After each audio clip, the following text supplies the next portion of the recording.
5वीं सदी में जब नालंदा विश्वविद्यालय की शुरुआत हुई थी, तब शायद ये किसी को नहीं पता था कि वो विद्यालय न केवल बौद्ध धर्म का प्रमुख गढ़ बनेगा, बल्कि दुनिया भर के छात्रों की पहली पसंद भी बनेगा। इतिहासकारों की माने तो नालंदा में करीब 10,000 छात्र पढ़ा करते थे, जो दुनिया के कोने कोने से आए थे। वहीं करीब 2,000 शिक्षक भी थे, जो अपने ज्ञान को छात्रों में बांटा करते थे। नालंदा विश्वविद्यालय का इतना नाम होने के पीछे इसका कड़ा अनुशासन था, जिसे हर किसी को फॉलो करना होता था।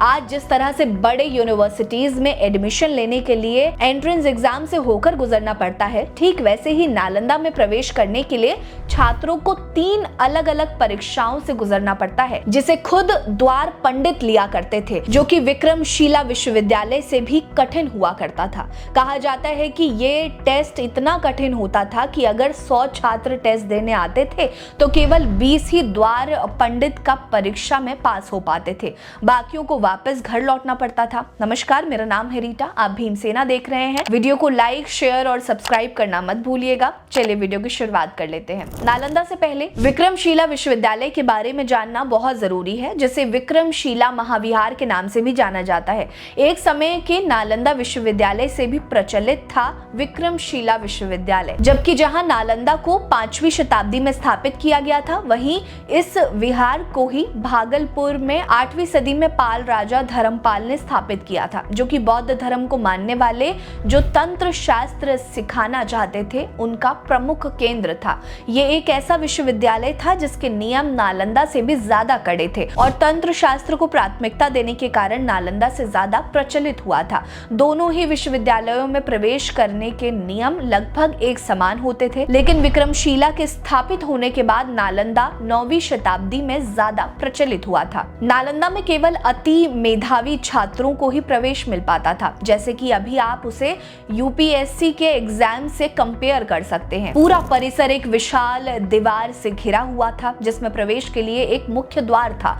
सबसे पहले नालंदा आने वाले छात्रों को द्वार पंडित के सामने परीक्षा देनी पड़ती थी। इसमें द्वार पंडित दार्शनिक और अकादमिक ज्ञान से जुड़े बेहद कठिन प्रश्न पूछा करते थे, जो कि उनके पूरे जीवन, उनके चरित्र का आधार होता था। द्वार पंडित इस बात का पूरा ख्याल रखते थे कि नालंदा में प्रवेश करने वाला छात्र न केवल मेधावी और ज्ञानी हो, बल्कि वो चरित्र से भी निपुण और दृढ़ संकल्पी हो। चूंकि नालंदा एक ऐसी यूनिवर्सिटी थी जहां केवल पुरुषों को ही प्रवेश मिलता था, इसीलिए उनके ज्ञानी होने के साथ साथ चरित्रवान होना अनिवार्य था। प्रवेश द्वारा वो केवल 20% छात्र ही पास कर पाते थे, जिसके बाद द्वार से अंदर जाने के बाद 2 टेस्ट और हुआ करते थे, जिसमें विद्यार्थी की तर्क शक्ति और समझ को भी प्रशिक्षण होता था। क्योंकि नालंदा बौद्ध धर्म का एक प्रमुख केंद्र था, इसीलिए यहाँ बौद्ध धर्म, दर्शन, व्याकरण, ज्योतिष और चिकित्सा शास्त्र के साथ साथ वेद और सांख्य की